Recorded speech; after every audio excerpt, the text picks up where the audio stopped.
E lembrando que enquanto eu compartilho, eu não vejo os comentários, eu não vejo vocês, eu estou vendo só a tela que está compartilhada. Então, assim que eu fechar, eu vejo tudo que vocês falaram, mas fiquem à vontade para conversar por aí, enfim.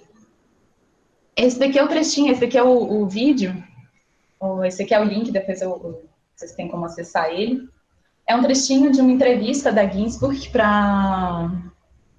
não sei para quem, na verdade, em que ela fala sobre o léxico familiar. E a fala dela é a seguinte: meu livro, Léxico Familiar, não é uma autobiografia. É um livro que conta das pessoas da minha vida e não a minha vida. Eu não pretendia ser uma personagem nesse livro, apenas simplesmente uma testemunha. Assim que quase ignorei a minha personagem. Está nas sombras, não disse quase nada de mim. Isso é uma tradução da tradução, viu, gente? Então, talvez não seja muito adequado, mas a fala dela é nesse sentido de ela não ser uma personagem, ela ser uma testemunha das personagens, mas ela, testemunha das personagens, está ali dentro do livro, está ali nas sombras. E é uma coisa que a gente também vê no Zambra, e a gente conversou sobre isso no último encontro, sobre esses personagens um pouco de lado, assistindo e narrando o que eles estão assistindo da vida dos outros, né? E para isso eles têm essas séries de ferramentas narrativas que eles usam, que a gente discutiu algumas delas, e tem várias que, claro, a gente não dá conta de falar de todas. Mas nesse estar no canto, tem uma imagem que eu gostaria de compartilhar, e eu vou compartilhar de novo a tela com vocês, que é uma figura, que é essa daqui. Parece um pouquinho despropositado mostrar isso, mas eu vou explicar por onde que eu estou pensando. Essa é uma pintura chamada As Meninas, de Diego Velázquez. Ele é um pintor... Desculpa o barulho, gente, um segundinho. Ele é um pintor espanhol, e essa pintura é de 1656, é uma pintura bem clássica já pra gente. E Foucault faz uma discussão sobre ela, e vários autores que discutem a obra dentro da obra, né, que a gente estava falando também, usam essa obra como um exemplo. Porque o que a gente tem nela aqui?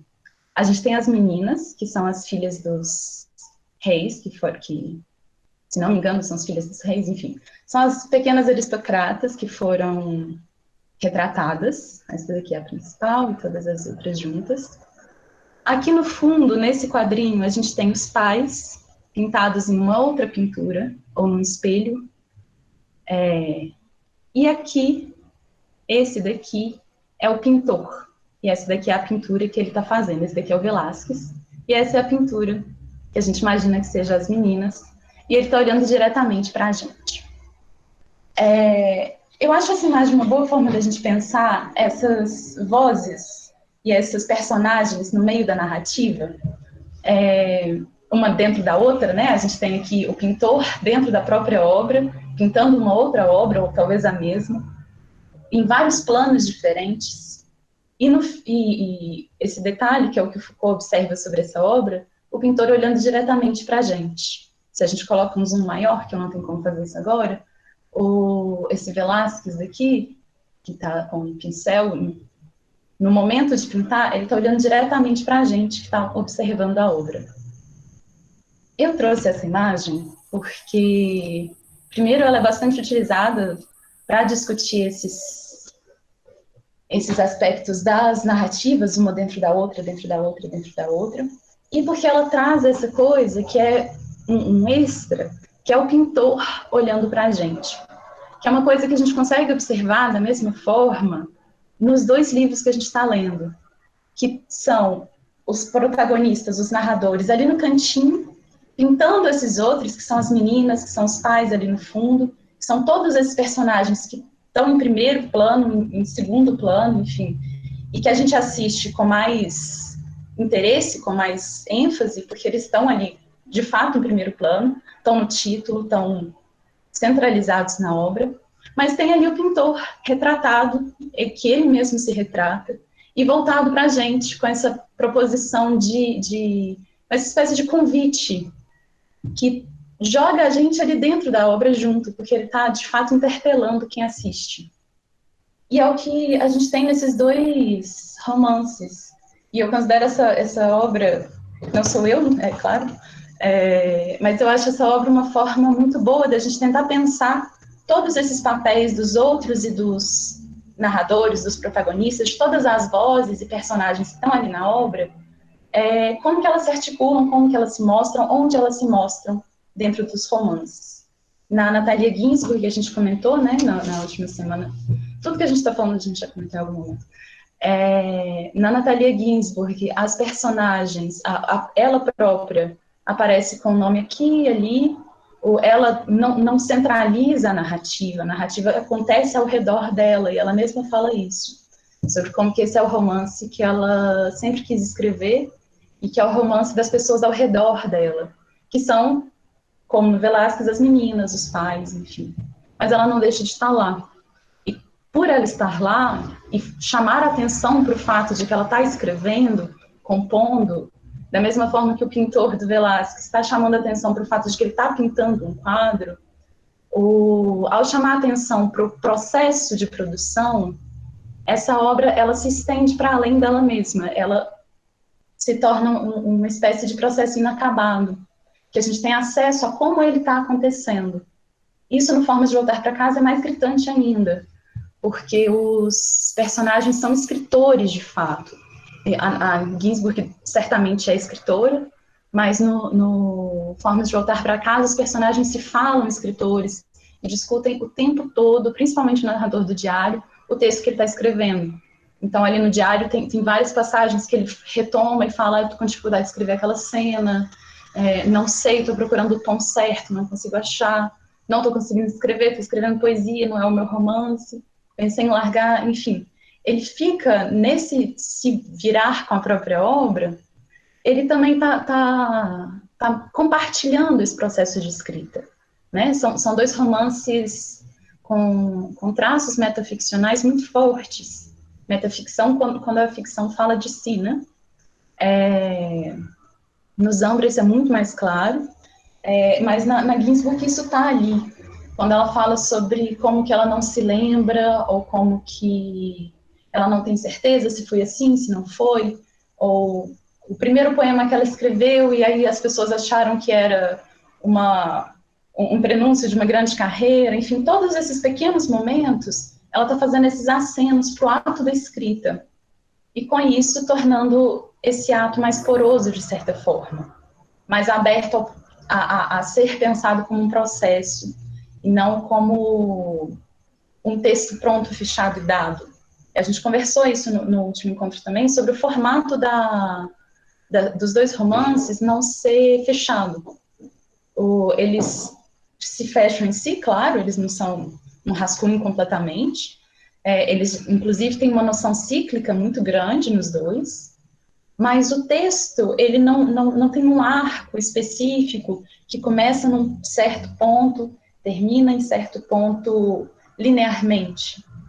É um recorte de tempo, de certa forma, com certeza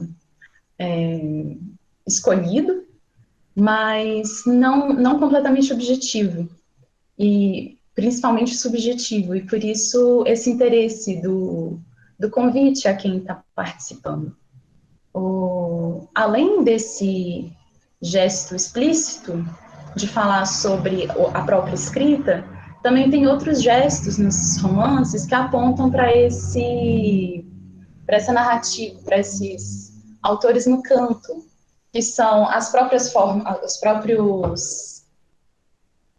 sim, a Bárbara comentou aqui no chat que, por se aproximar tanto da memória, eles procuram mostrar essa natureza lacunária. Exatamente. Um procedimento dos dois romances, na Natalia Ginzburg, é o léxico familiar, que é o que conduz a narrativa, e esse léxico é um exercício de memória, e no Formas de Voltar para Casa são os diálogos, principalmente, são não necessariamente os diálogos, mas as relações com as pessoas. É na relação com o professor que ele se lembra e aí ele conta aquela cena. Na relação com os pais, ele se lembra de uma cena e conta. E aí essas relações, da mesma forma que o léxico da Natalia Ginzburg funciona como um fio condutor, no Formas de Voltar para Casa, essas relações entre os personagens, todos em torno do protagonista, mas entre si, conduzem esse fio da memória. E esse fio da memória se mistura ao fio da narrativa, né? Porque eles são um exercício junto, é um exercício de narrar a memória.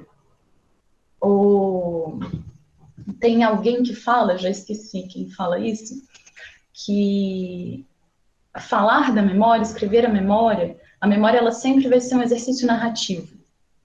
Independente de você estar transformando ela numa narrativa deliberadamente ou não. E aqui a gente tem isso como, de fato, um processo.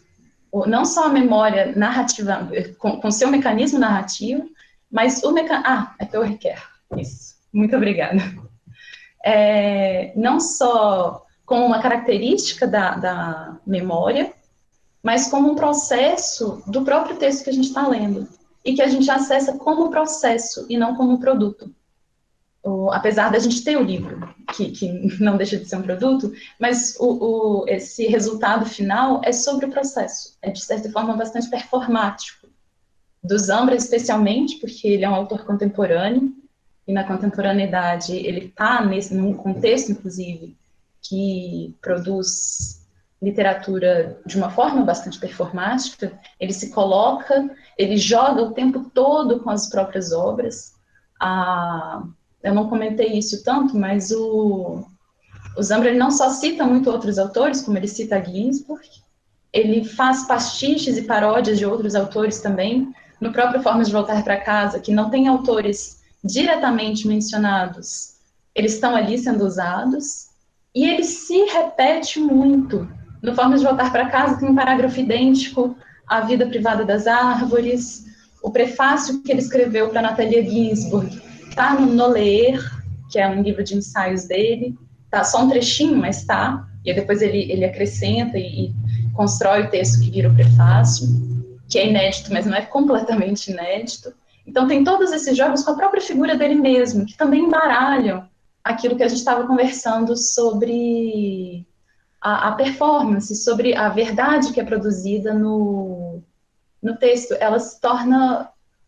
A gente entra num jogo de referências que aponta cada hora para um lugar, ou em torno da figura do autor ou não. E... sim, o Poeta Chileno. O Poeta Chileno é o último livro do Zambra, ele saiu em 2020. Se não me engano, ele saiu em 2020 no exterior, e ele está sendo traduzido agora para ser lançado no Brasil. Eu acho que ele deve sair talvez esse ano. É o livro mais recente do Zambra, que também tem a criação de um livro dentro do livro. Inclusive chama Poeta Chileno, é sobre um poeta, um escritor chileno. Então, não só essas repetições entre si, as repetições dentro do livro e essas autorreferências sobre a escrita, tudo isso incorporado dentro dos romances. No Zambra ele leva isso a um quase extremo, mas a Ginsburg também faz isso. Isso são outros aspectos dessas estratégias que a gente está conversando, que jogam para dentro do ficcional, para dentro do imaginário, para dentro do produzido, as noções de verdade, de memória, de construção de si, de compreensão do presente e do passado. Tudo isso ali jogado nessa...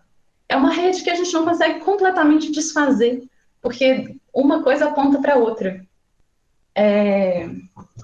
E eu espero que tenha feito sentido para vocês o Diego Velázquez, mas eu acho que ele ajuda a gente um pouquinho a pensar sobre esse autor dentro da obra, produzindo uma obra e mostrando os outros ali dentro, que é o que a gente tem visto nesses dois autores, né, nos dois romances.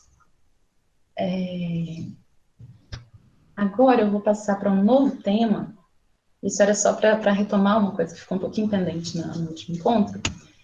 E agora eu gostaria de falar sobre a infância, que é um tema que, inclusive, alguém tinha perguntado no primeiro encontro, alguém tinha falado para a gente conversar sobre infância e pós-memória, e eu tinha anotado essa pergunta porque era uma boa lembrança, e eu vou compartilhar aqui com vocês, a gente vai ler algumas coisas, e daí a gente vai conversando.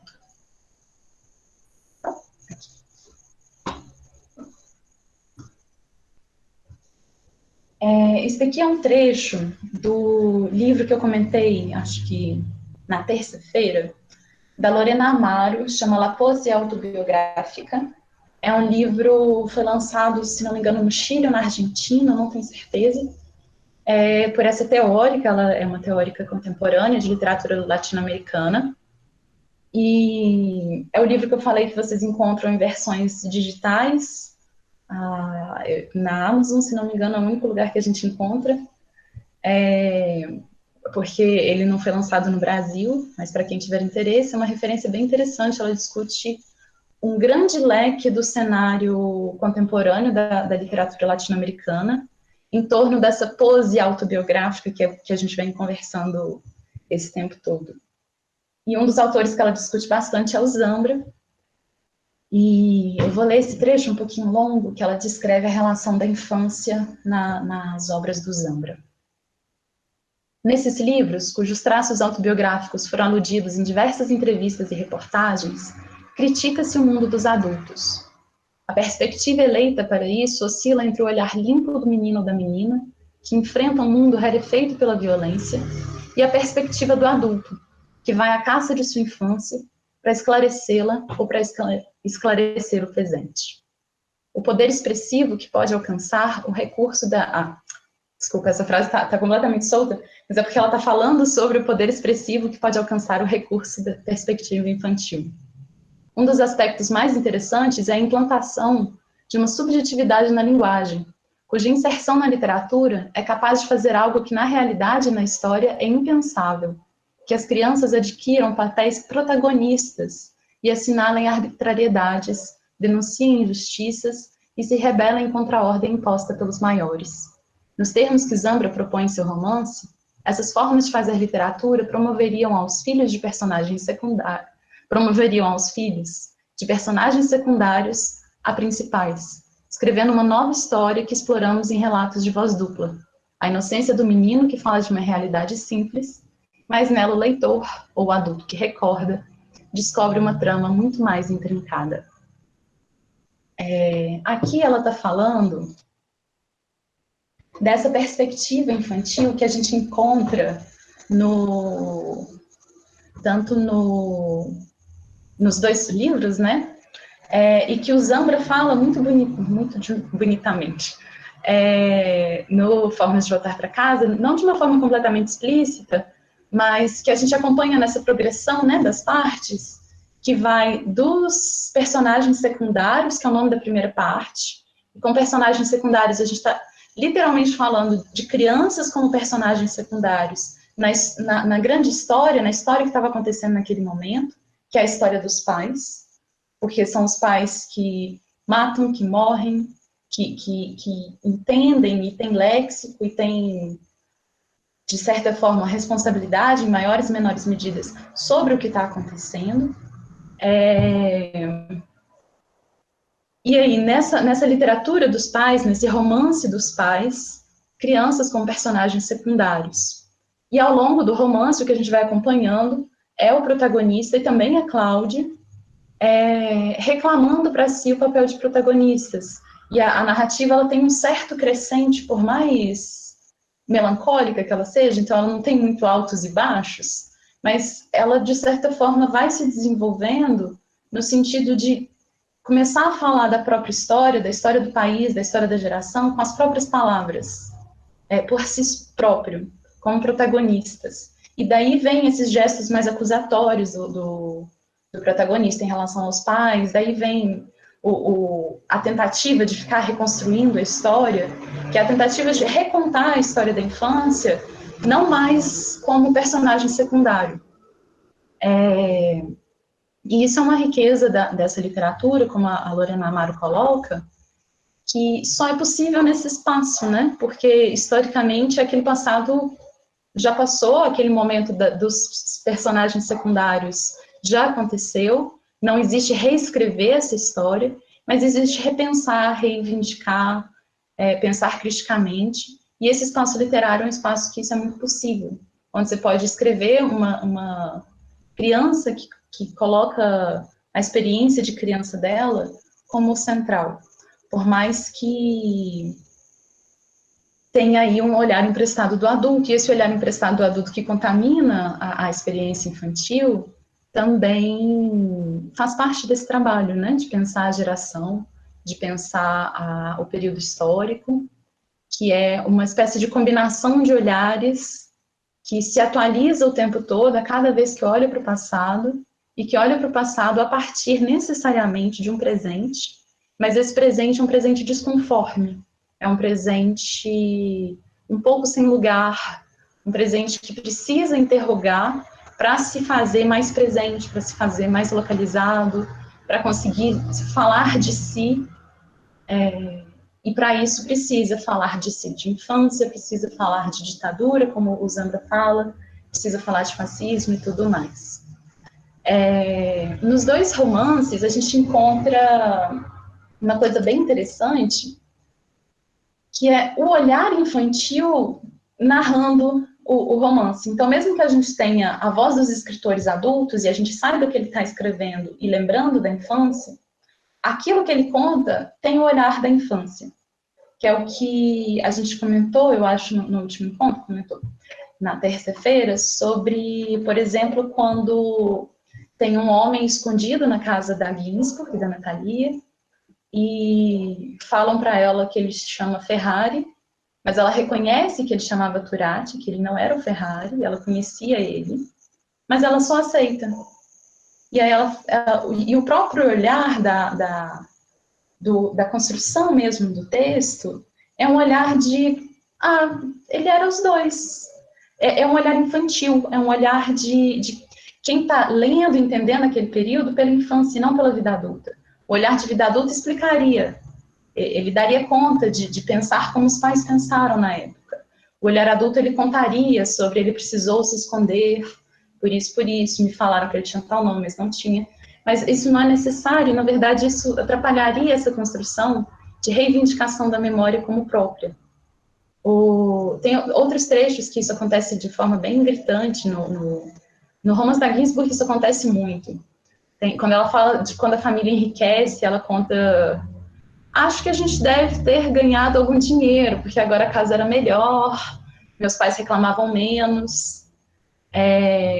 Mas é esse olhar de um pouco de quem está tentando acompanhar ali os personagens principais que estão, de fato, vivendo a vida não de criança, né? Como estão vivendo mais centralmente aquele período. E nos Zambra isso acontece também, principalmente quando ele conta da relação com os professores e com a Cláudia. Com os professores, alguém comentou, inclusive, na terça-feira, sobre como que ele fala sobre a ditadura, ele pergunta para as pessoas se são comunistas, e alguém tem que falar para ele, o professor fala para ele, quando ele pergunta, você é comunista, se não me engano? O professor fala para ele que eles iam falar sobre isso em outro momento, ou que não se fala disso, tem a hora certa para falar disso. Ele vira para o professor e pergunta, só pode falar quando a ditadura acabar? E aí o professor manda ele sair correndo em volta do campo, que era aula de educação física. Esse olhar de criança que não sabe que não pode falar de comunismo, que não sabe que não pode falar de ditadura, é um olhar completamente infantil, é um olhar que a gente acompanha ao longo da narrativa, né? No Zambra isso acontece várias outras vezes, na Ginsburg também. Todas as passagens, principalmente que rememoram esse período, acompanham esse olhar. E a gente acompanha e a gente olha para esse período, que eles eram personagens secundários, com o olhar de personagens secundários deles. Mas sabendo e acompanhando um processo paralelo deles começando a reivindicar a própria história, começando a entender um lugar para si.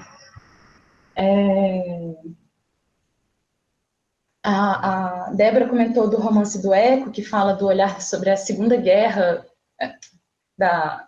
do olhar da Segunda Guerra através do protagonista quando criança. Isso é uma ótima lembrança, e tem muitos romances que fazem isso. Eu fiz uma relação depois de algumas sugestões de leitura para vocês, que tem muitos romances que colocam esse olhar da criança no centro. E, inclusive, esse trecho que eu vou ler agora com vocês não é sobre nenhum dos dois romances, mas ele ajuda um pouco a falar sobre isso. É um texto do Jacques Fuchs, sobre o Georges Perec, que é um escritor francês, que escreve no pós-Segunda Guerra também. E aqui ele está falando do Perec, mas eu vou pegar o olhar dele emprestado para a gente pensar essas narrativas que a gente está discutindo. Bom, em relação às crianças sobreviventes da Shoah, podemos enumerar 3 diferentes grupos. Crianças muito novas para se lembrarem, crianças velhas o suficiente para se lembrarem, mas muito novas para entenderem, e crianças velhas o suficiente para se lembrarem, mas muito novas para serem responsáveis. Entender e ser responsável são termos relativos e subjetivos, mas que podem ser indícios para uma primeira abordagem da infância. E aí depois ele fala sobre Walter Benjamin, que assim como Perec, acreditava na infância como uma possibilidade de resgatar uma história que nos é íntima. A infância e a lembrança são muralhas intransponíveis e seu testemunho é limitado e repleto de lacunas. E aí, a partir daqui e do trecho da Lorena Amaro, eu vou ler algumas outras coisas com vocês. Esse daqui está nas Pequenas Virtudes, da Natalia Ginsburg, que é um livro de ensaios. São ensaios bastante pessoais, sobre relações humanas, sobre a vida, assim.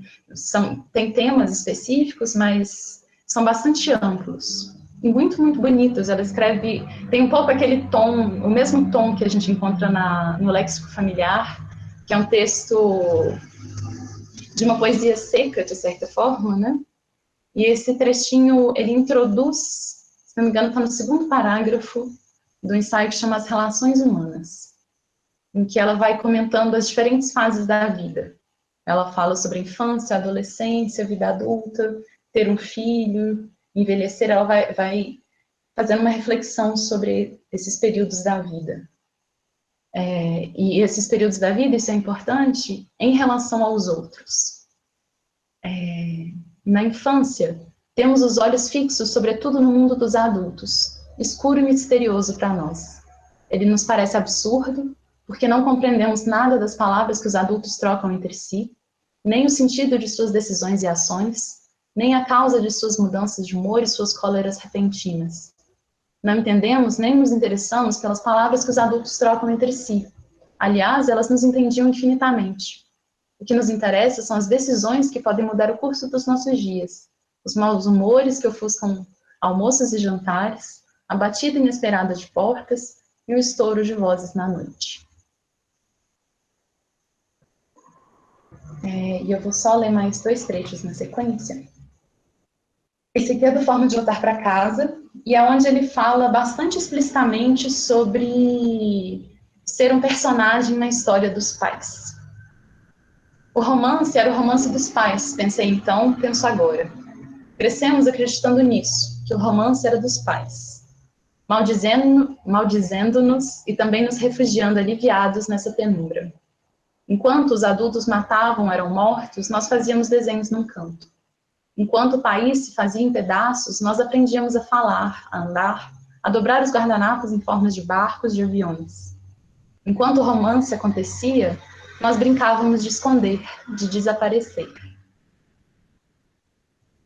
E, por fim, também no Formas de Voltar para Casa, aqui ele está pensando sobre a relação com os pais, mas a discussão está toda nesse trecho mesmo. Um alívio longo, mas passageiro. Porque nesse sentimento, a inocência e a culpa, embora não possamos, embora não saibamos falar de inocência ou de culpa, dedicamos os dias a repassar uma longa lista que enumera o que então, quando crianças, desconhecíamos. É como se tivéssemos presenciado um crime. Não o cometemos, somente passávamos pelo lugar, mas arrancamos dali porque sabemos que se nos encontrassem, nos culpariam. Nos julgamos inocentes, nos julgamos culpados, não sabemos. Eu vou ler mais um último trecho para poder fechar o compartilhamento. Opa! Pronto.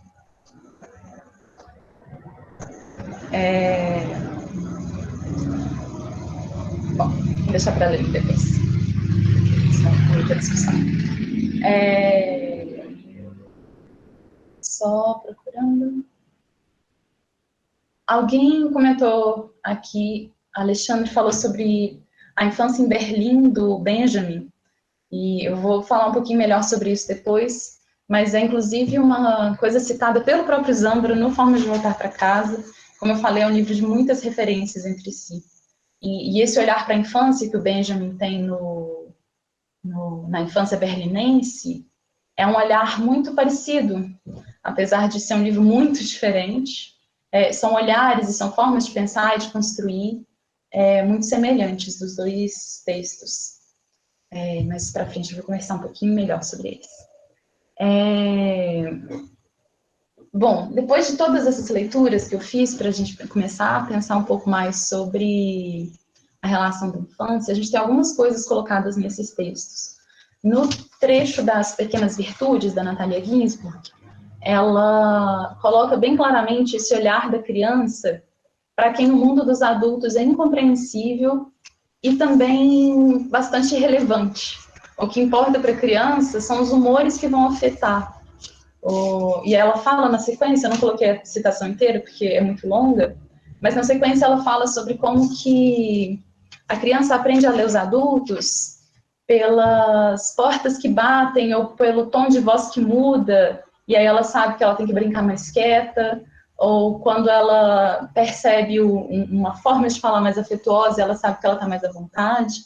O mundo dos adultos interfere para as crianças, segundo a Natalia, nessas intimidades, nessas formas de se relacionar, mas não no que os adultos estão pensando ou construindo, ou enfim, elas não partilham dos signos que os adultos têm naquele momento. E isso está um pouco no que o Jacques Fuchs fala também, sobre as crianças que ou eram novas demais, sequer para... ele coloca 3 diferenças, né? Ou elas são novas demais, sequer para lembrar, ou elas são muito novas, lembram, mas não entendem, ou elas são velhas o suficiente para lembrar, talvez para entender, mas não para serem responsáveis. E nessa descrição, né, que ele faz dessas crianças filhas que são um pouco isso que a gente chama de filhos da ditadura, né?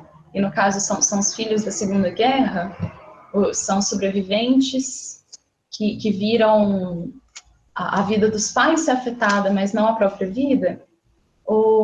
Esse trabalho de memória depois, que já tem um olhar do adulto e que consegue olhar para si quando criança e perceber talvez algumas nuances ou lembrar dos pais e falar, naquele dia, na verdade, alguém tinha desaparecido, então é por isso que o clima estava estranho, ou qualquer coisa do tipo.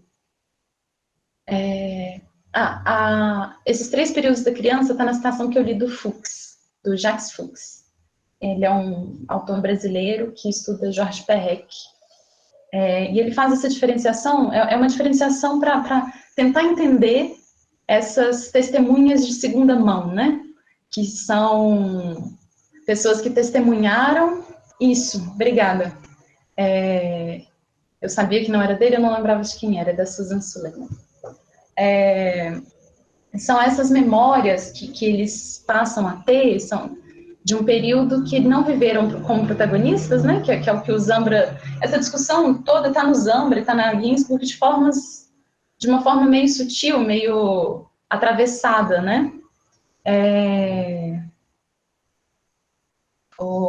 já que eu comento o que a Amanda comentou, mas quando a gente está no presente desses autores que estão escrevendo, e quando eles estão compartilhando com a gente esse processo de retomada, eles estão fazendo um jogo de linguagem muito difícil de tentar colocar significado, algum tipo de significado, que é um significado emprestado, de segunda mão, sobre aquilo que eles, na verdade, de fato testemunharam, mas sem o léxico para entender, sem ou a responsabilidade, ou a lembrança, ou o entendimento. E agora, com um pouco de cada uma dessas coisas já na vida adulta, em geral com um olhar aprendido pela história, pela mídia, enfim, nesses processos de redemocratização, por exemplo, que fala-se sobre o que aconteceu e aí você descobre o que você estava vivendo exatamente, por que aquilo, né? Essa compreensão, ela acontece muito nesse pós. E dentro desse pós, a gente tem essas literaturas que vão fazer um trabalho de lembrança, de memória de infância, juntos, voltados para esse passado, com os pés nesse presente, porque precisa estar com os pés nesse presente, a memória ela se move a partir do presente, necessariamente. E aí esse olhar infantil, aí esse olhar adulto também, e esse movimento de personagem secundário para protagonista que a gente vai acompanhando nos dois romances. Bom. Sim, o que a Amanda tinha comentado aqui nos comentários, ela falou que é super legal pensar sobre isso em relação às nossas crianças agora, vivendo o que estamos vivendo e como estão elaborando.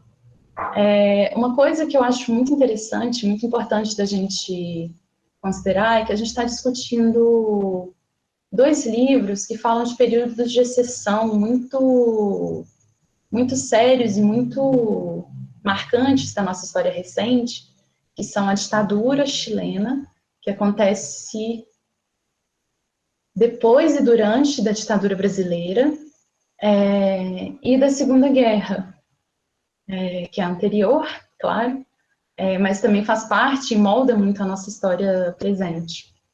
E quando a gente ouve e lê, enfim, quando o livro da Ginsburg foi lançado, por exemplo, se não me engano, ele foi relançado pela companhia em 2018.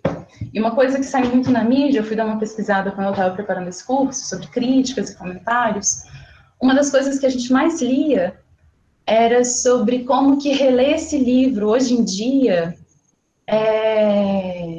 era muito significativo, era muito marcante, e ganhava novas cores ler sobre essa infância na Segunda Guerra, e toda a experiência, né, não só a infância. E a própria Ginsburg fala sobre o fascismo que não acabava, sobre um fascismo, ela fala, o fascismo não estava com cara de acabar nunca, na verdade, 146. O fascismo não estava com cara de acabar logo. Aliás, está com cara de acabar nunca. Ela fala isso na página 146 do Léxico Familiar. E o Zambra também faz essa espécie de ancoramento no presente, muito explícito, inclusive, quando ele fala da eleição do Pinheira. E quando ele termina o romance em 2010. E quando ele fala da eleição do Pinheira, no finalzinho do romance, na página 149, ele fala o seguinte, no dia da eleição, então ele foi votar, voto com um sentimento de pesar, com pouquíssima esperança. Sei que Sebastião Pinheira ganhará o primeiro turno, e com certeza também o segundo. Acho isso horrível. Já se vê que perdemos a memória. Entregaremos plácida, candidamente, o país a Pinheira e ao Opus Dei e aos legionários de Cristo. E aí depois ele segue algumas outras coisas. E esse ancoramento no presente e esse esforço de falar sobre ditadura e sobre fascismo nos dois romances, que está voltado para o passado, mas como eu comentei, com os pés no presente, e estar lendo eles agora, eu acho que são gestos bastante interessantes e bastante potentes da gente da gente reconhecer e da gente pensar a partir junto com eles, aprender a pegar algum tipo de léxico ou de entrelinha possível nesses romances e nessas discussões que eles provocam, né? Agora, um momento, puxando desse assunto, eu vou compartilhar de novo a tela com vocês.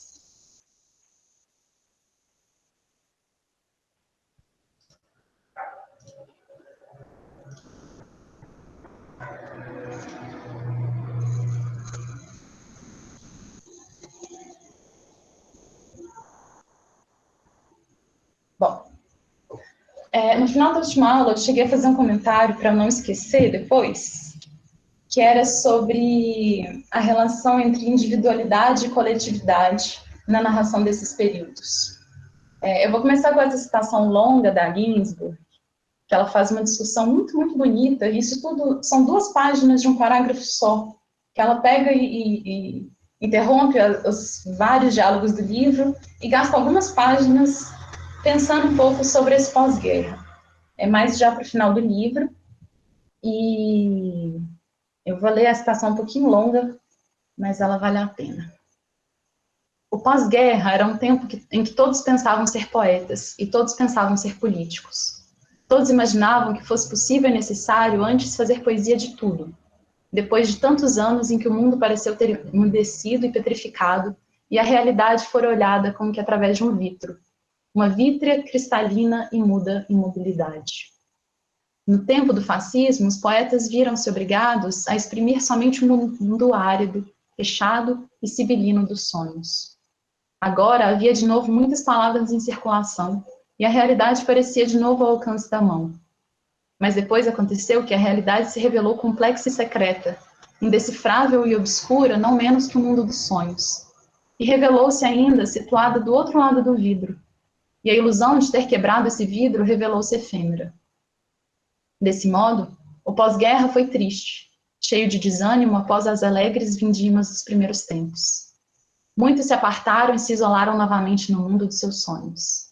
De qualquer modo, todos esqueceram aquela breve e ilusória coparticipação na vida do próximo. E muito tempo se passou antes que cada um retomasse, sobre os próprios ombros, o próprio ofício, e aceitasse seu peso e fadiga cotidiana, e a solidão cotidiana, que é o único meio que temos de participar da vida do próximo, perdido e espremido numa solidão igual. E aí, complementarmente, eu vou ler mais 2 trechinhos. Esse daqui é o protagonista do Formas de Voltar para Casa, falando sobre ele e a Cláudia. O que nos une é o desejo de recuperar as cenas dos personagens secundários. Cenas razoavelmente descartadas, desnecessárias, que, no entanto, colecionamos sem cessar. Antes de ler o resto,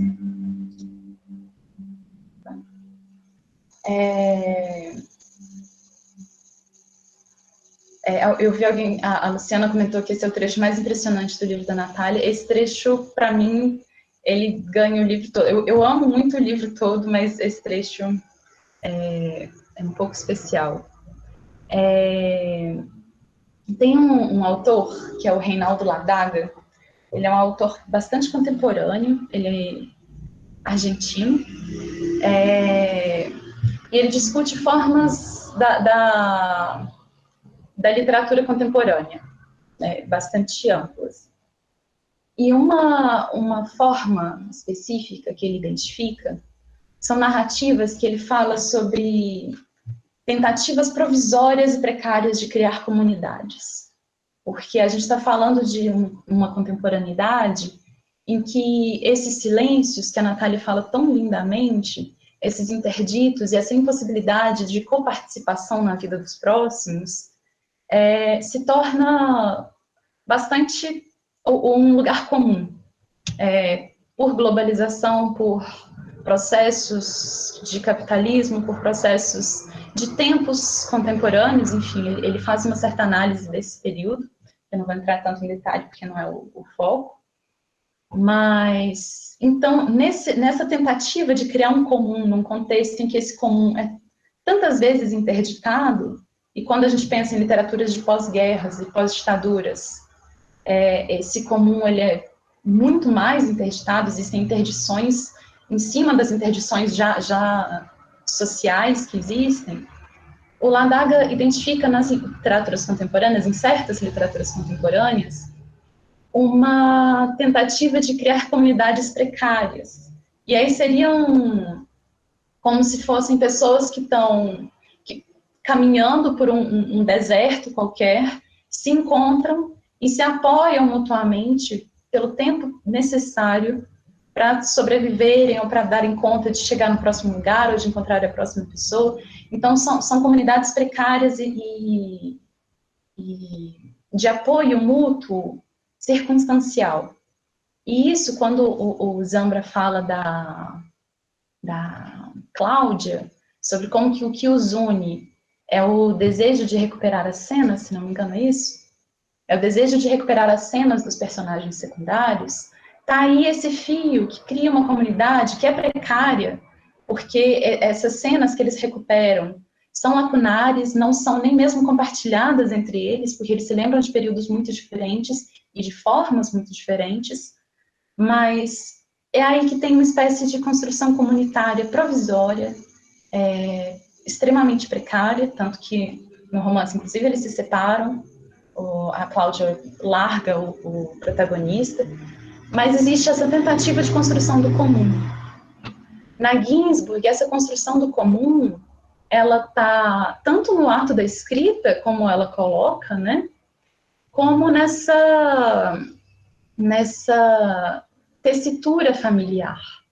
Porque nesse léxico familiar que ela cria, nessas repetições que vão criando um espaço conhecido para quem está ali junto no romance, ela, nesse processo, né, ela acaba criando uma comunidade que a gente chega a partilhar.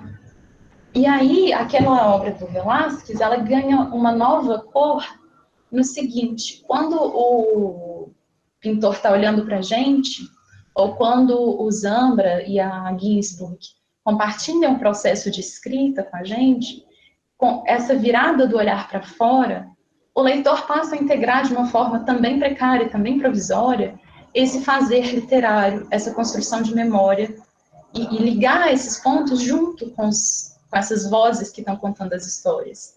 Até mesmo porque as pontes, por exemplo, em todos os dois romances, na verdade, as pontes entre as cenas, elas não são necessariamente escritas.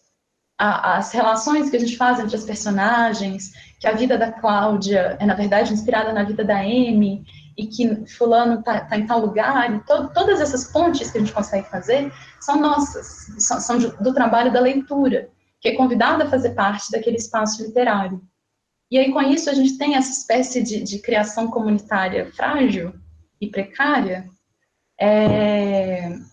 no espaço literário, como uma espécie de gesto contra esse emudecimento, contra esse vidro que a Ginsburg fala, contra esses laços rompidos pelas ditaduras, pelas guerras, e pelos processos posteriores também. Como eu comentei na última aula, a ditadura no Chile, ela é um processo radical de implementação de políticas neoliberais no país. E isso vem junto, muito necessariamente, com uma valorização da individualidade, do individualismo, com uma não criação do comum, que segue no pós-ditaduras, e contra a qual os chilenos seguem lutando. Além disso, também tem os próprios laços que esses processos de estado de exceção rompem necessariamente. Quando a gente fala de ditadura e de guerra, a gente fala necessariamente também de desaparecidos, de exilados, de mortos, de escondidos, de clandestinos. E todas essas pessoas, elas deixam de fazer parte do comum, do compartilhado, porque existe uma interdição nessa participação.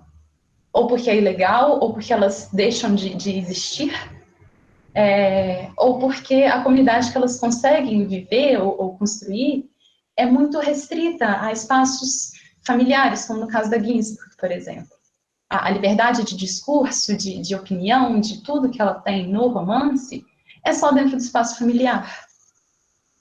Na editora, mais para frente, no pós-guerra, ela consegue, e aí começam a existir outras possibilidades, enfim. Mas o comum, ele começa a ser restrito. Paralelamente, a gente tem um outro movimento, que é o que esses regimes, eu vou compartilhar outras duas, esqueci de compartilhar. Vou compartilhar outras duas leituras com vocês.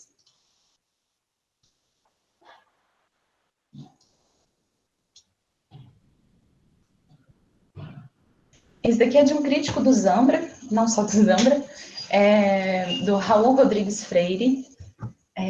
Esse trecho e o da Lorena Amaro que eu li são traduções minhas, viu, gente? Então, vocês relevem qualquer coisa necessária.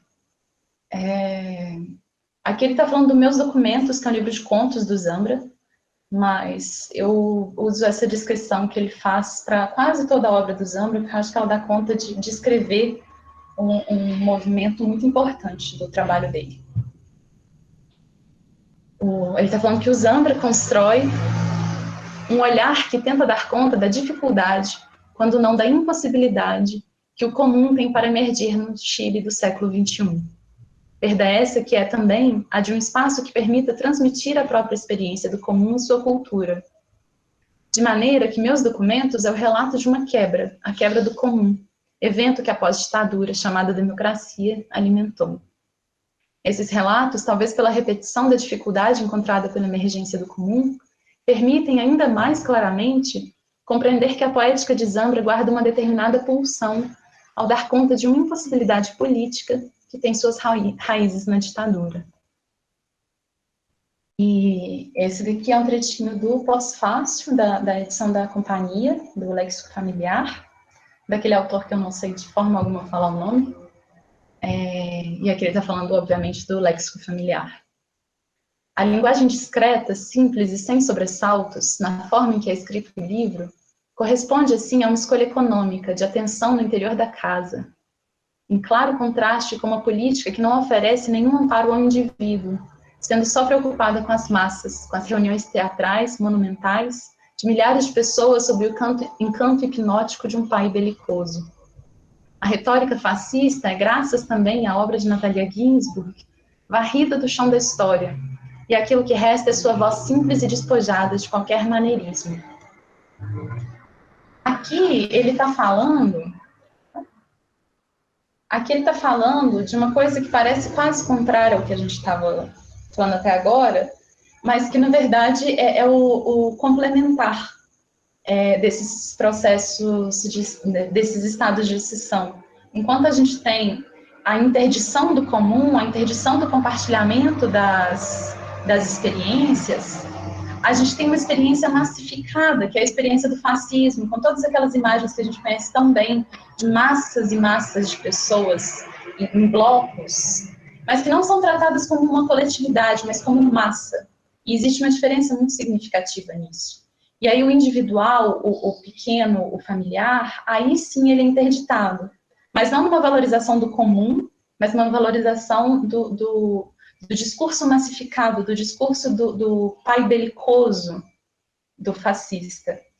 E aí também essa valorização do comunitário na Natalia passa pelo pequeno, pelo individual, mas que não é um individual sozinho, é um individual em relações humanas, né, que é o título daquele ensaio dela, com as pessoas em torno, a família, os amigos, que estão ali numa pequena rede de resistência.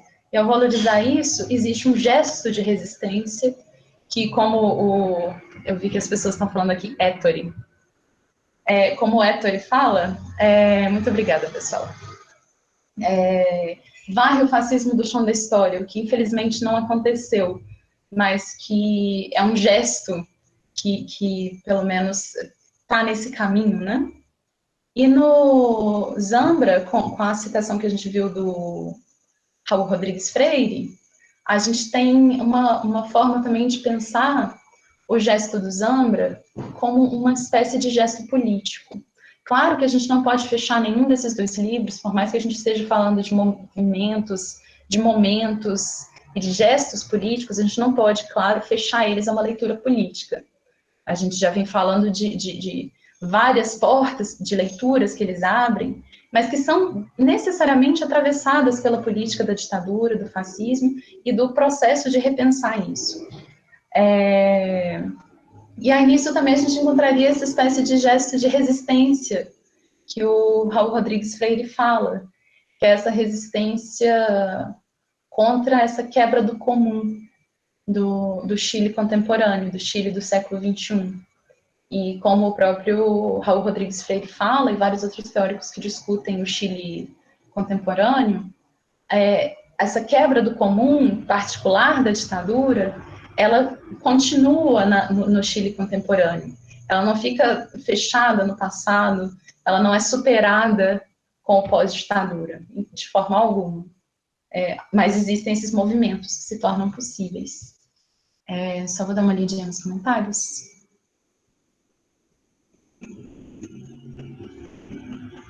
Eu vou ler em voz alta os comentários para não gastar muito tempo aqui, também para compartilhar com todo mundo. A Luciana tinha comentado um pouquinho antes de eu ler as coisas, que na Natalia esse sentimento de comunidade, de rede de apoio, é mais presente inclusive nessa possibilidade de comunicação, de ter esse léxico. No Zambra, o sentimento de não comunicação é incômodo, como se na ditadura latino-americana, diferente da guerra, parece ser mais fácil, mais difícil falar. E isso realmente acontece, né? É muito bem observado, Luciana, muito obrigada. O falar do Formas de Voltar para Casa, ele é muito mais interditado. Aqui a gente tem duas coisas, né? O romance do Zambra, ele é mais recente, e a ditadura no Chile também é mais recente. A ditadura do Chile acabou em 1990. E esse livro do Zambra foi publicado no Chile, se não me engano, em 2011. Ele é um livro de 2011. Então, ele está ali 30 anos depois da... 30? Eu acho que são 30. 30 anos, mais ou menos, 20, 30 anos no pós-ditadura. O da Ginsburg foi publicado na década de 60, que também está numa distância parecida em relação à Segunda Guerra, né? Mas os contextos de escrita são muito diferentes. A construção do pós-ditadura, a ditadura, ela tem algo sobre o velado, que a guerra não tem de uma forma tão semelhante. A guerra ela é declarada, a ditadura, ela conta com o emudecimento, ela conta com o silenciamento de fundo. E daí vem bastante dessa dificuldade de dicção do Zambra. E também das relações familiares e sociais, de classe social, que a gente já conversou também no último encontro. Eu vou ler agora outro comentário de Sam Clay. Ao mesmo tempo que é horrível a prisão dessas virtudes no âmbito familiar, é uma esperança inspiradora que a humanidade, em forma de sentimento, mesmo com o contexto político, ainda remaneça. Tão simbólico é que seja no seio familiar, mesmo que oprimido, que a manutenção desse saber resista. Isso, muito bonito, muito obrigada, Sam Clay. E isso é uma coisa que a gente observa nos dois, né, nos dois romances. Muito mais na Natalia Ginsburg. No Zambra, a família, ela é lugar de conflito, muito lugar de conflito, por mais que não só, também é um lugar de afeto, claro. Não claro, mas no caso mas na Ginsburg, a família, ela é um núcleo de resistência, inclusive literalmente. A família da Natalia Ginsburg é um núcleo de resistência antifascista. Ela escondeu pessoas, os irmãos dela panfletaram, tem toda uma movimentação da família, do meio em que ela estava inserida, que é de resistência. E aí também é interessante, isso faz parte dessa construção do comum nos dois romances, que é um resgate desses espaços em que esse comum existia.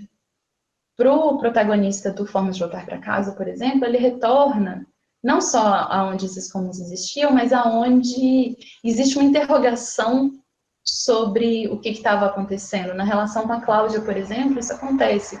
Ele retoma a história com a Cláudia, não tanto para entender a história da Cláudia, apesar de que isso acontece, mas para entender a própria história, na relação com a Cláudia. Na relação com a Cláudia, ele começa a entender a posição do pai contra Pinochet, do pai a favor de Pinochet, ou pelo menos não contra, isso nunca fica muito definido no romance. Ele começa a entender essa posição, que ele fala de um jeito muito bonito naquela citação que eu li, que é a... Oh, esqueci. Que é a...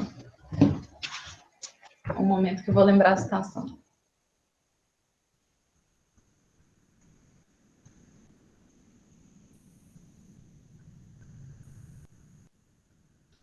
Eu não estou achando a citação que eu queria. Mas é uma citação que eu já li com vocês. Mas, enfim. Que é do crime. A do crime que eles não cometeram. Mas eles não são inocentes nem culpados, mas eles viram o crime acontecendo. Eles estavam lá. E é nesse voltar para a infância que ele consegue identificar isso. E esse crime é o crime, pelo menos fica bastante fácil a gente pensar e entender que esse crime é o crime da ditadura. Que eles viram acontecendo, que eles são testemunhas. E aí, nesse trecho, ele não usa a palavra testemunha, mas ele está falando, a gente testemunhou o crime. Mas a gente não tinha, a gente não cometeu. Mas a gente estava lá, a gente viu ele acontecer. Se vissem que a gente estava lá, iam falar que a gente era responsável, mas a gente não era. A gente viu ele acontecendo e a gente precisou fingir que não.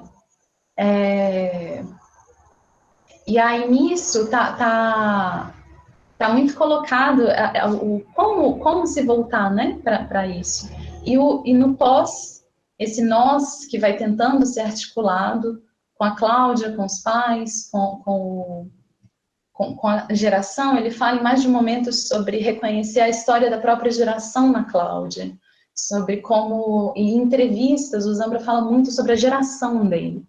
E esses autores, ao lado dos quais o Zambra está, são pensados exatamente como uma geração, não só uma geração de escritores que estão escrevendo nesse momento, mas como escritores que estão escrevendo nesse momento e que nasceram nesse período e se relacionam com esse período de uma forma específica, que são os filhos da ditadura. Isso é a denominação de uma geração que nasceu ali na década de 70, viveu todos os anos da ditadura e era adolescente ou pré-adolescente na década de 90, quando começa o processo de redemocratização do Chile. E aí, essa tentativa de se entender e de falar de si para dar uma dimensão, para se pensar, ela acontece necessariamente vinculada a essa comunidade, que é uma comunidade geracional, que partilhou um período histórico e um período de vida específico, conjuntamente, partilhando certas experiências que, mesmo que sejam estranhas uns para os outros, como o protagonista não se reconhecendo na história da Cláudia, ele reconhece como a história da geração. E aí nisso existe esse se segurar um no outro, que eu comentei que o Ladaga descreve, que é um se segurar de, provisoriamente, aqui nesse momento do presente, o nosso voltar-se para o passado, ele é partilhado. E ele ajuda a dimensionar, ele é um gesto de dimensionar, de se entender, e de conseguir estar no presente, não resolvendo, porque isso nunca vai acontecer, mas tentando falar sobre o passado, que foi partilhado também, mas de forma silenciosa.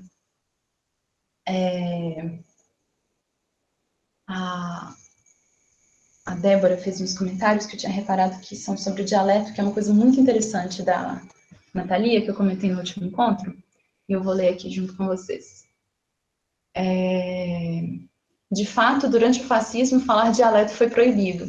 Mussolini obrigava a que todos falassem apenas o italiano estandar, e o dialeto ficava circunscrito aos lares, ao âmbito familiar. Assim, o fim do fascismo e o retorno ao uso do dialeto em lugares públicos é algo muito simbólico na Itália. Evidentemente, o italiano estandar continua e os dialetos em muitos lugares se tornaram apenas um jeito de falar entre seus próximos. Mas ainda há muitas diferenças entre regiões na Itália. Os italianos são mais regionalistas que nacionalistas, inclusive. E se um veneziano falar apenas em dialeto, como um napolitano, por exemplo, e vice-versa, eles não se compreendem de forma alguma. Isso é uma coisa muito curiosa, eu comentei isso no último encontro, mas eu não sei quem estava, quem não estava. O livro da Natalia, ele resgata... eu não sei italiano, e eu não sei em qual quantidade, em qual nível que a Natalia resgata o dialeto. Mas eu sei que ela usa, inclusive no título, ela usa expressões dialetais, pelo menos no romance. E isso que a Débora comentou é muito significativo e joga mais luz ainda sobre isso, do resgate dos espaços comuns, que é o fato de que na Itália os dialetos não são sotaques, eles são, de fato, desmembramentos do italiano, de certa forma, mas é o contrário. O italiano o italiano standard é que é escolhido depois como a língua nacional, mas os dialetos são proibidos durante o fascismo. E aí o dialeto, ele, como a Luciana comentou, e usar exatamente essa expressão, usar o dialeto é um gesto de resistência por si só. E fica ainda especialmente simbólico quando a gente pensa que esse gesto de resistência, falando de um contexto como a ditadura, como a Segunda Guerra, é particular dos espaços familiares. Então, o resgate do espaço familiar, na Natalia Ginzburg, não está só no tema do livro, não está só no léxico familiar. Bom, está exatamente no léxico familiar, que não são só as expressões, também tem esse lugar político de estar falando uma língua proibida, de certa forma. O que é bastante significativo, né, quando a gente pensa em todos os pequenos gestos que a Natalia faz com esse livro. Ela consegue, de fato...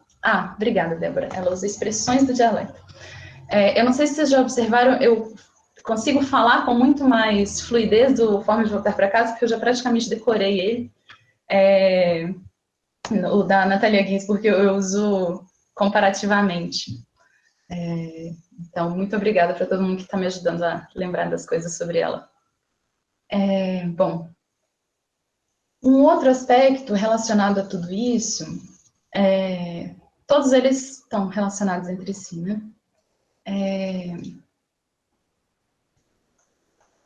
É a questão dos mapas, que eu estou procurando aqui.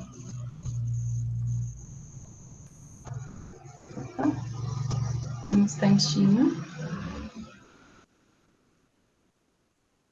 Que alguém tinha perguntado sobre o Walter Benjamin, e agora que ele aparece, o Walter Benjamin é um teórico e alemão do período da Segunda Guerra, e essa frase dele, que foi traduzida para o Brasil de uma forma um pouquinho diferente, ela é a epígrafe do Forma de Voltar para Casa, que é: agora sei caminhar, não poderei aprender nunca mais. Essa epígrafe é tirada de um texto do Walter Benjamin, em que ele fala sobre lembrança, nostalgia e passado. E é uma discussão muito bonita e que lembra muito do que o Zambra faz. E o Infância Berlinense, que é o livro onde está esse trecho, é um livro do Benjamin que são vários, parecem entradas de um diário, parecem notas que ele vai tomando. Os textos têm uma página cada um, mais ou menos, que são como se fosse uma espécie de texto memorialístico e um pouco ensaístico também sobre a infância dele, que também é uma infância marcada por essa história da Europa da época, né? Ele é provavelmente de uma geração parecida com a Ginsburg, eu estou tentando lembrar da data, mas enfim.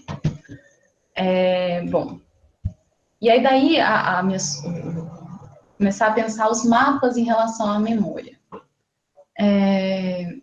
Esse textinho daqui é da Aleida Asman, que também não tenho certeza se é assim que fala, é de um livro dela que chama Espaços da Recordação, em que ela pensa sobre as metáforas da memória e as formas de pensar a memória ao longo do tempo e ao longo de culturas diferentes e formas de pensar diferentes. E aqui ela está falando não dos locais da memória, mas da memória dos locais. E aí eu vou ler aqui com vocês. Mesmo quando os locais não têm em si uma memória imanente, ainda assim fazem parte da construção de espaços culturais da recordação muito significativos. E não apenas porque solidificam e validam a recordação, na medida em que a ancoram no chão, mas também por corporificarem uma continuidade da duração que supera a recordação relativamente breve dos indivíduos, épocas e também culturas, que está concretizada em artefatos. O que dota determinados locais de uma força de memória especial é, antes de tudo, sua ligação fixa e duradoura com a história de família. Aqui ela está fazendo uma conversa sobre, os locais que a gente atrela à memória, né? E como que eles têm essas duas funções muito interessantes no trabalho da recordação, que é, dar uma espacialidade, ancorar no chão, né? Você tem um lugar específico para se lembrar, para atrelar aquela memória. E também por corporificar uma continuidade da duração que supera a recordação. Um lugar você pode revisitar. E você pode revisitar aquele lugar de onde você tem uma lembrança muito específica várias e várias vezes depois. E isso acontece nos dois romances. E por isso que eu trouxe esse texto da Aleida Asman. E ela também comenta depois, muito brevemente, sobre a relação da memória, das histórias de família com os locais. E aí a gente tem o próprio Formas de Voltar para Casa, no próprio título ele já traz isso, que é, por exemplo, a casa dos pais, o retorno à casa dos pais, ou a própria existência da casa dos pais, a que se volta, ou da qual se lembra, que é um local fixo, às vezes são casas que continuam por muito tempo na família, ou as mudanças de uma casa a outra, como elas vão costurando as memórias dessas pessoas. Na Natalia Ginsburg, a gente acompanha algumas mudanças, várias mudanças, na verdade, né? De casa, de cidade, e também as viagens, enfim, a gente vai conhecendo a geografia construída pela família. E junto com isso, a gente acompanha as mudanças sociais, econômicas da família, os períodos da guerra, quando o pai vai morar na Alemanha, por exemplo, quando ela fica escondida, exilada dentro do próprio país. Todos esses períodos, eles vão sendo marcados por essas mudanças espaciais que a gente vai conhecendo, a gente vai contornando um pouco junto com ela nessas recordações dos lugares por onde a família esteve, enfim. E aí, falando dela, esse daqui é um trecho do Léxico Familiar, em que ela fala sobre a mãe, que era muito... que tratava a geografia da Europa, e falava sempre das viagens das pessoas que ela conhecia, enfim. Ela tinha uma geografia bastante afetiva, digamos. E aí ela está falando, sobre essa relação. Sua geografia, depois da guerra, estava completamente arrasada. Não era mais possível evocar tranquilamente a Graça e o Sr. Policar. Noutros tempos, eles tinham o poder de transformar, aos olhos da minha mãe, países distantes e desconhecidos em algo doméstico, usual e alegre, de tornar o mundo uma espécie de bairro ou de rua que se podia percorrer num segundo com pensamento, nas pegadas daqueles poucos nomes habituais e tranquilizadores. Depois da guerra, o mundo, ao contrário, parecia enorme, desconhecido e sem fronteiras. No entanto, minha mãe começou a habitá-lo como podia. Recomeçou a habitá-lo com alegria, porque era alegre em seu temperamento.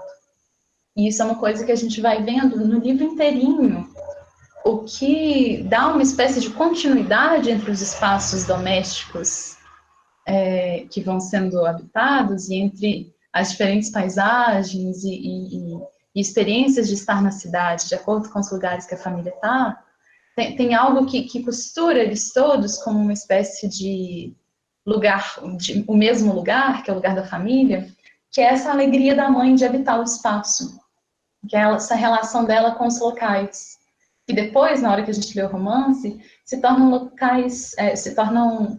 locais afetivos, lembrados como significativos, de certa forma, e que ancoram a memória.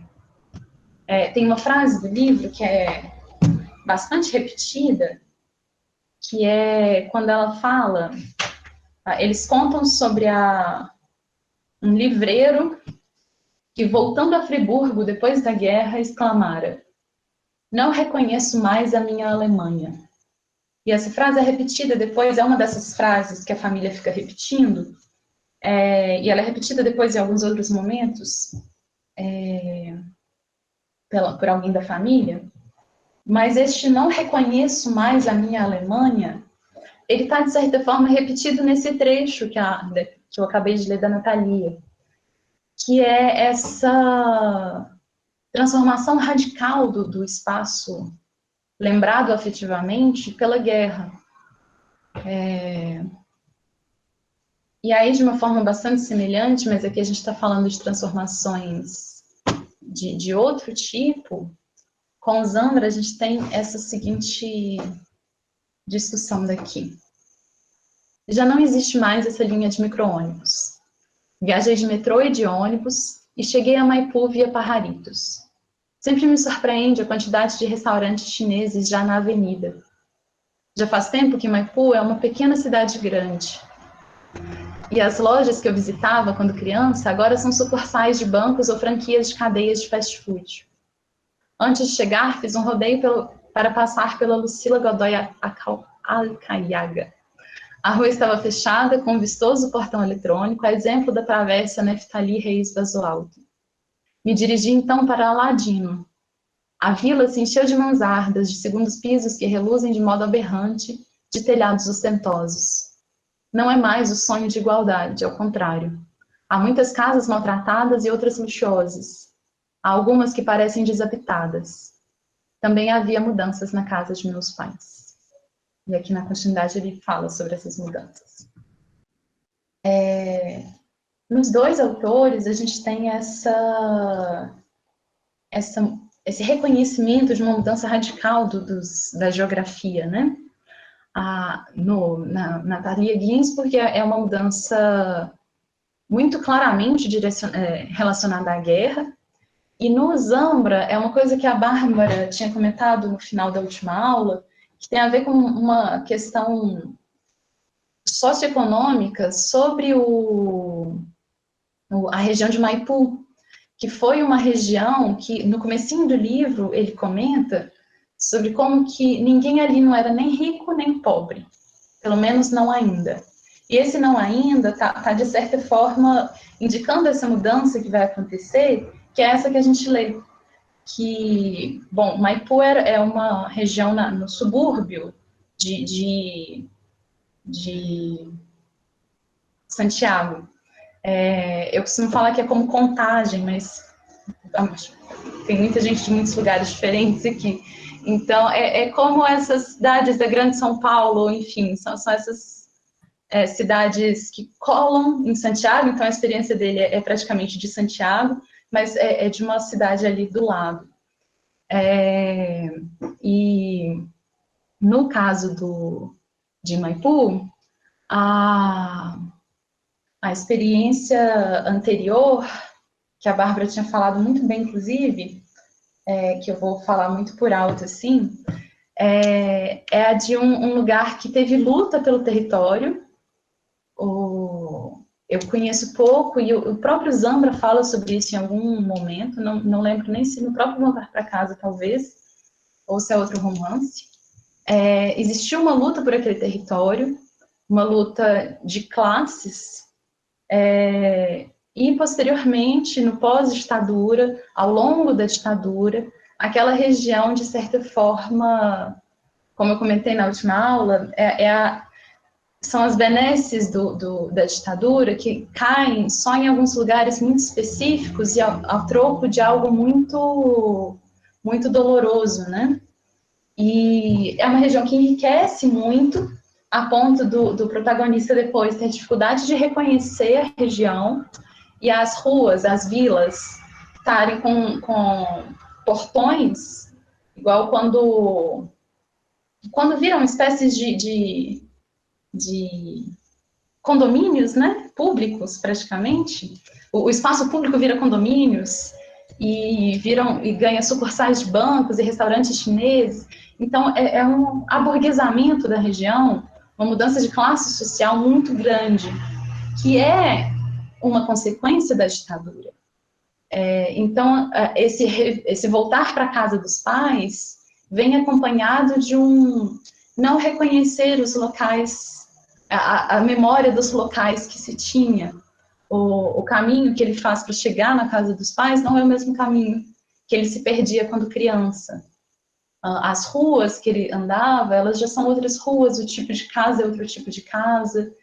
E essas mudanças de geografia, elas acompanham também, junto com todas essas outras mudanças de tom e de aspectos da narrativa, elas mudam junto com o trabalho da memória. O trabalho da memória, ele acompanha a geografia, os léxicos, as relações, tudo isso bastante junto nessa construção das narrativas.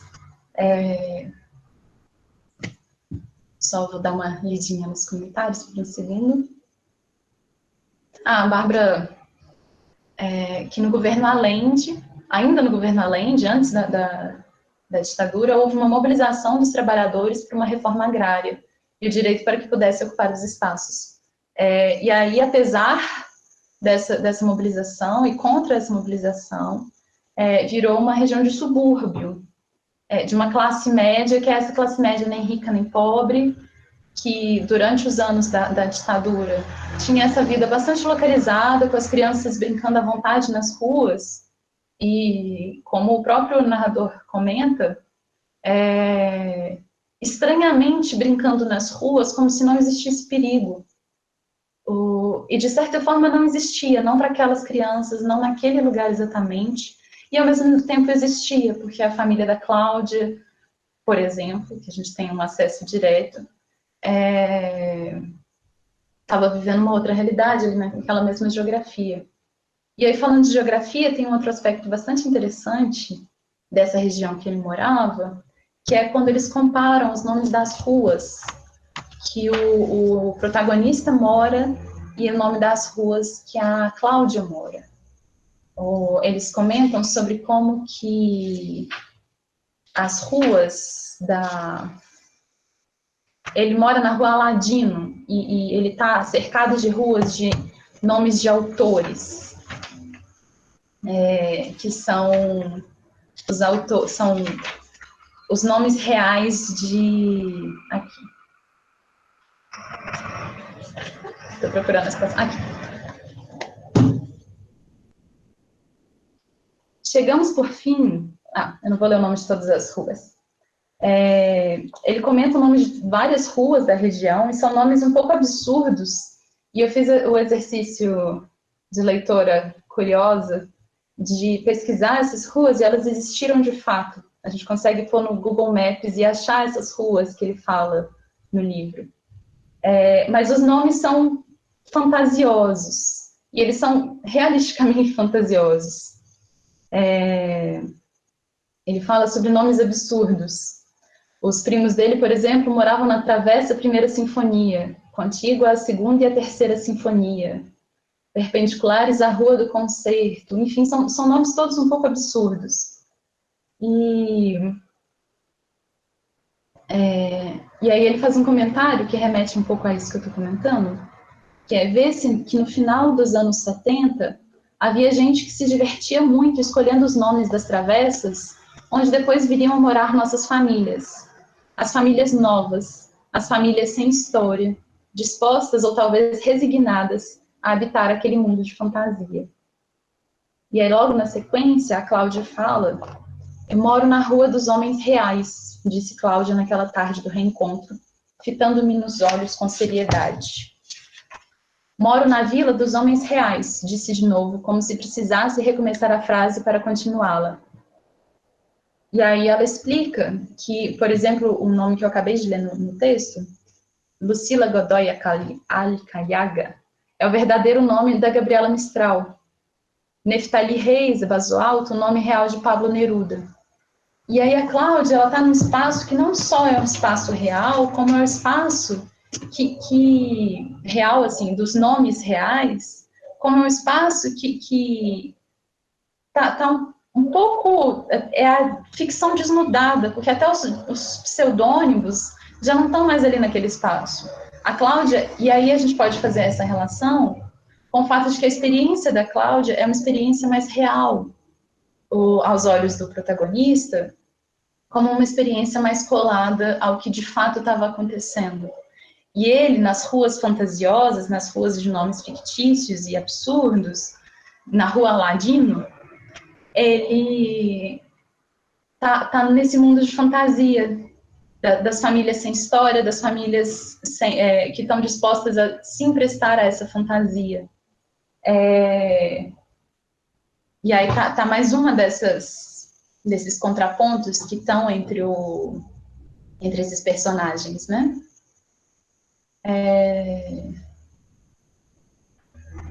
Bom, comentários, qualquer coisa. Eu estou dando uma olhadinha aqui na caixinha de comentários, mas se alguém quiser falar qualquer coisa, por favor, fiquem à vontade. Eu falei por 1h30 seguida, então vocês realmente fiquem à vontade.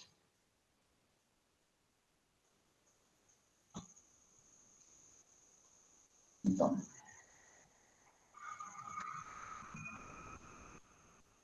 A Luciana perguntou onde que o Formas de Voltar para Casa está na trajetória do Zambra. Ele é um dos romances do meio, assim. O Zambra, ele começa como escritor de poesia, que são 2 livros impossíveis de achar, até hoje não consegui ter acesso a eles, que são livros bem antigos, de quando ele era bem mais novo. Depois ele publica o Bonsai, e toda a carreira do Zambra é bastante experimental. Dessa forma, experimental é um pouco... Você tem que perceber que é experimental, às vezes. O Bonsai é um livro... De fato, parece um bonsai. Ele vai podando a narrativa até ela ficar o mínimo possível. E aí, depois do Bonsai, ele publica A Vida Privada das Árvores, Meus Documentos, que é um livro... A Vida Privada das Árvores é um romance curtíssimo. Depois tem Meus Documentos, que é um livro de contos. E aí vem o Formas de Voltar para Casa. E é um processo interessante, que o Formas de Voltar para Casa é o primeiro livro do Zambra em primeira pessoa.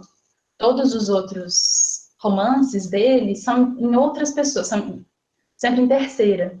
Quando ele coloca essa primeira pessoa numa narrativa, como a gente comentou, que já embaralha tanto o autobiográfico com o ficcional, ele dá uma adensada, né, em toda a discussão que ele está fazendo. E, inclusive, faz um jogo muito curioso, quando muitas das coisas desse texto em primeira pessoa, que a gente associa à figura do Zambra, estão escritas nos outros livros dele, que são em terceira pessoa. Então, ele faz muito esses embaralhamentos, que são mais experimentais do que parecem, porque quando a gente lê, de fato, são narrativas bastante singelas. E aí, depois do Forma de Voltar para Casa, vem Múltipla Escolha, que é um livro curiosíssimo, que eu recomendo muito para todo mundo que tiver qualquer interesse nesse tema, porque é um livro escrito em forma de prova de vestibular. Tem as questões, tem as explicações de como responder as questões, e aí tem...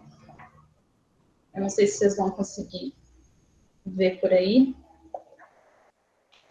as questões para a gente responder, preencher, e aí tem alternativas, tem questões de interpretação de texto, de exclua a frase que não tem nenhuma relação, enfim. E são as provas que eram realizadas durante a ditadura, se não me engano, hoje em dia no Chile eles não usam mais esse sistema. Para a gente é muito familiar, porque são provas de vestibular, enfim, essas questões automáticas, automáticas assim, objetivas, né? E não tem resposta certa, tem um gabarito no final para a gente preencher, mas não tem um gabarito correto. E no Múltipla Escolha, ele discute muito a ditadura militar, de diversas formas, na voz de diferentes personagens. É um livro realmente bastante experimental, e eu sou muito, muito apaixonada por ele. Eu recomendo bastante. E aí, o último livro, o mais recente, é o Poeta Chileno, que está para ser lançado no Brasil em breve. O Formas de Voltar para Casa, nessa história toda, ele vem nesse movimento, né, do Zambra de retomar a ditadura, que inclusive começa principalmente nos meus documentos, que tem alguns contos que são mais específicos sobre a ditadura, em primeira pessoa também, mas aí são os contos. E no meio disso tudo tem os livros de ensaio, que tem o Tema Livre e tem o No Ler, que estão na nossa relação de recomendações para o curso, que são 2 livros de ensaios mesmo, e que estão aí no meio dessa cronologia, porque esses eu já não sei de cabeça as datas. Mas essa é a obra do Zambra.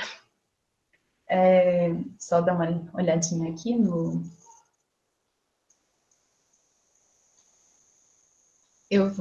Tenho anotado todas as recomendações que aparecem aqui na caixinha dos comentários. Várias eu conheço, várias eu não conheço, então, muito obrigada pelas recomendações.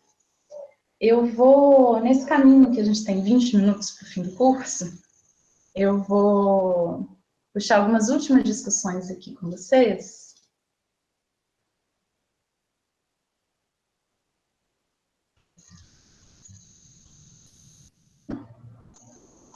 Aqui, eu tinha comentado com vocês sobre como que as 2 narrativas, apesar delas não serem muito conclusivas, elas se fecham de uma forma bem amarradinha em si mesmas, né?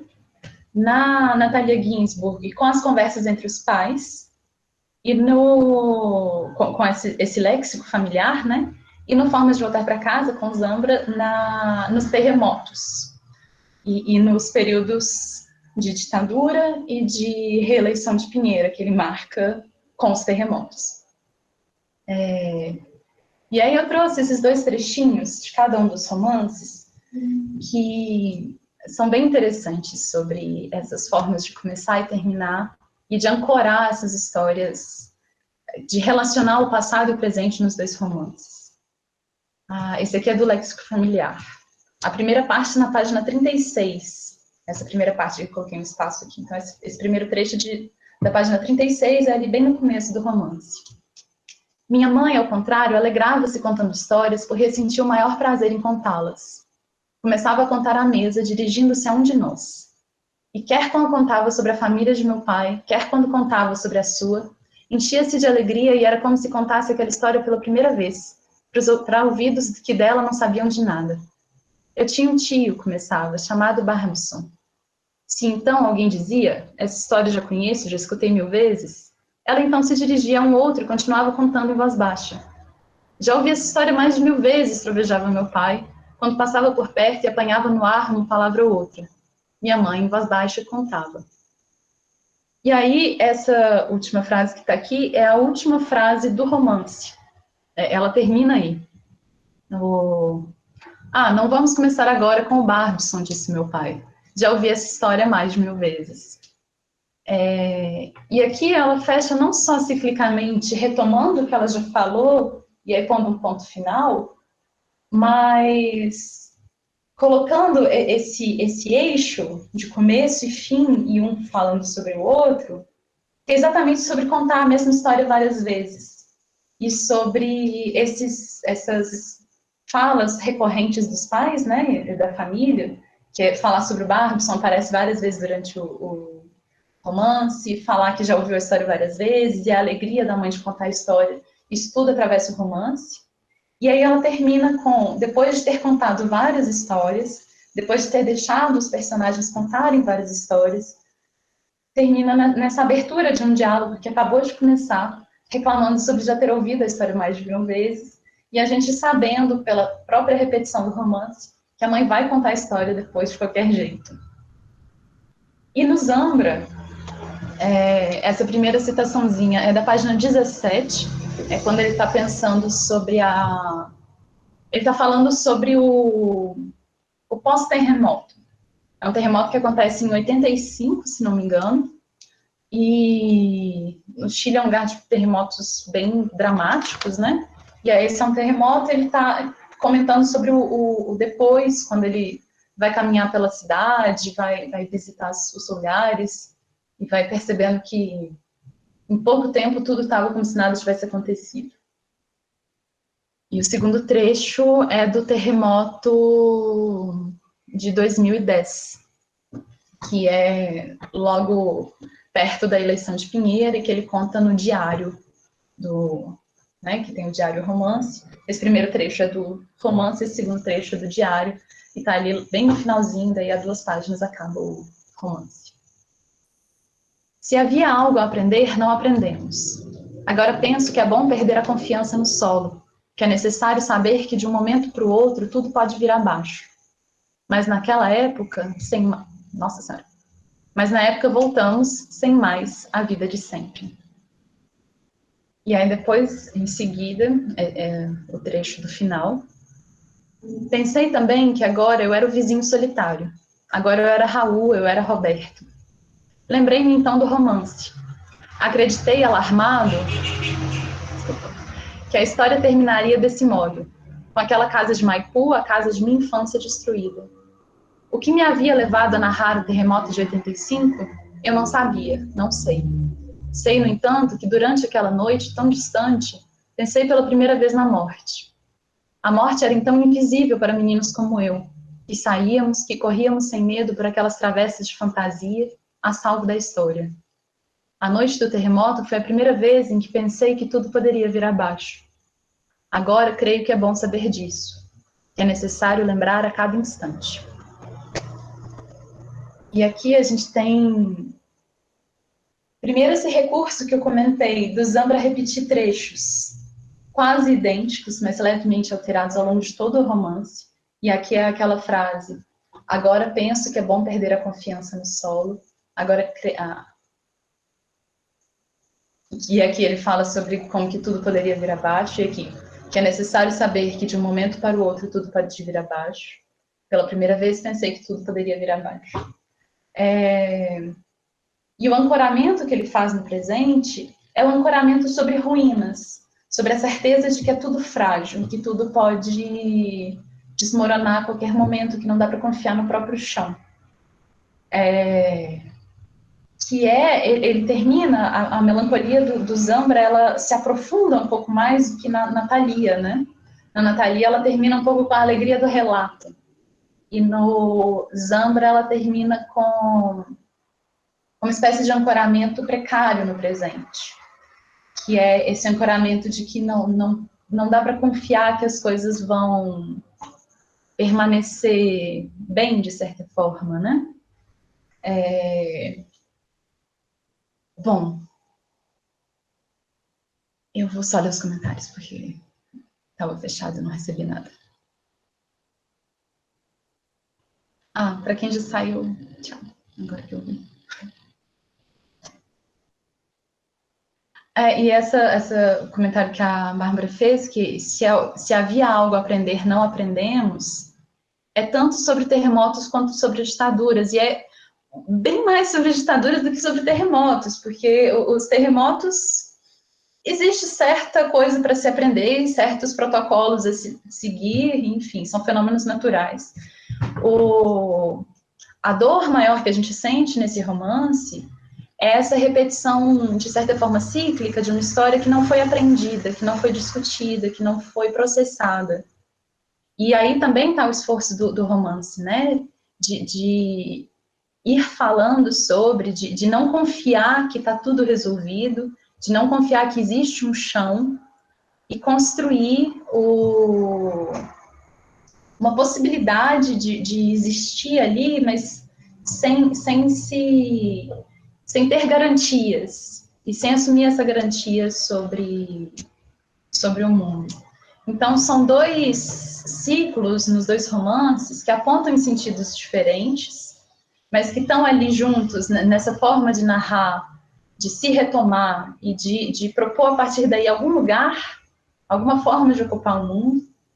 E os dois, nas suas diferentes formas e muito diferentes, acabam sendo elogios muito grandes à literatura, à escrita, à ficção. O da Natalia, ele termina falando sobre a alegria de contar histórias, né? E de contar a mesma história várias vezes, independente de todo mundo saber, pela alegria de contar a história. Ele termina não falando isso, mas retomando e lembrando a gente de uma coisa que a gente aprendeu ao longo do romance, que é essa alegria de contar histórias. E com o Zambra, esse valor da escrita, ele está ali no finalzinho, depois desse trecho que eu li, que é fortíssimo sobre os terremotos. Na última página, ele fala o seguinte: é tarde, escrevo. A cidade convalesce, mas retoma aos poucos o movimento de uma noite qualquer, o fim do verão. Penso ingenuamente, intensamente na dor, nas pessoas que morreram hoje no sul, nos mortos de ontem e de amanhã. E nesse ofício estranho, humilde, ativo, necessário e insuficiente. Passar a vida olhando e escrevendo. E aí está o elogio do Zambra, a escrita, a ficção, a literatura, como esse trabalho que não tem, que por menos que sirva, serve e é tudo que pode ser feito, pelo menos por ele, pelo menos nesse trabalho de vida, né, que ele propõe. E como um gesto também político, porque ele escreve pensando nos mortos de ontem, de hoje, de amanhã, que são os mortos dos terremotos, que são os mortos dos regimes de exceção, que são, de certa forma, os mesmos mortos da Natalia Ginzburg, que estão todos ali nessa história que ele está se inspirando, se voltando para ela, para escrever esses romances. Todos eles, né? Não só Forma de Voltar para Casa. Bom, eu vou só compartilhar um último trechinho com vocês. Tchau, tchau para todo mundo que está tendo que ir embora um pouquinho mais cedo.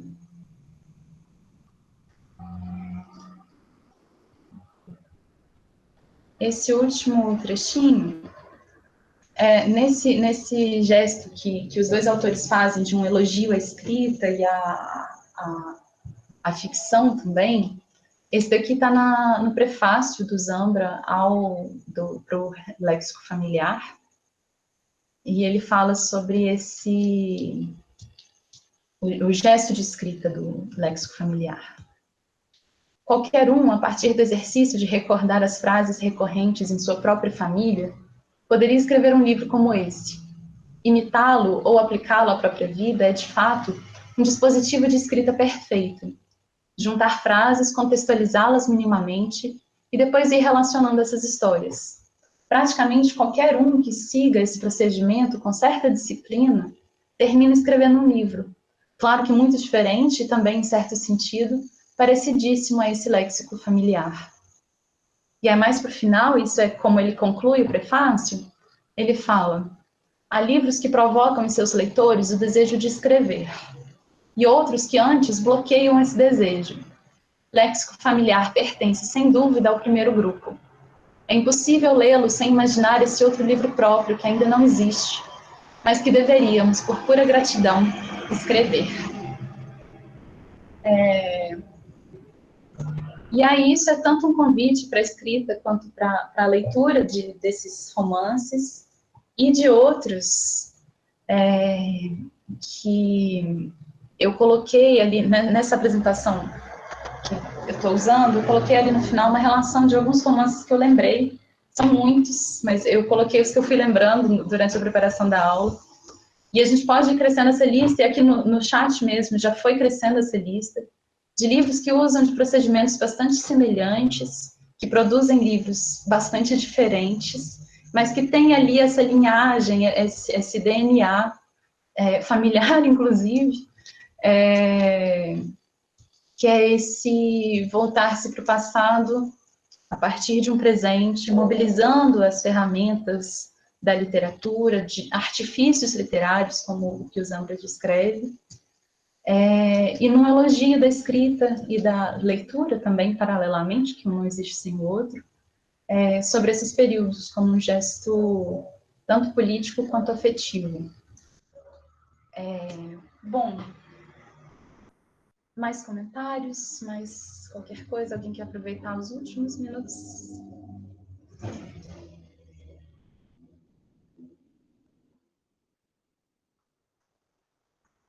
Muito obrigada para todo mundo. O curso foi muito gostoso. Foi minha primeira vez dando um curso que não fosse de línguas, porque foi minha primeira vez dando um curso de teórico sobre temas que eu pesquiso. A experiência foi muito gostosa. Muito obrigada pela participação de todo mundo.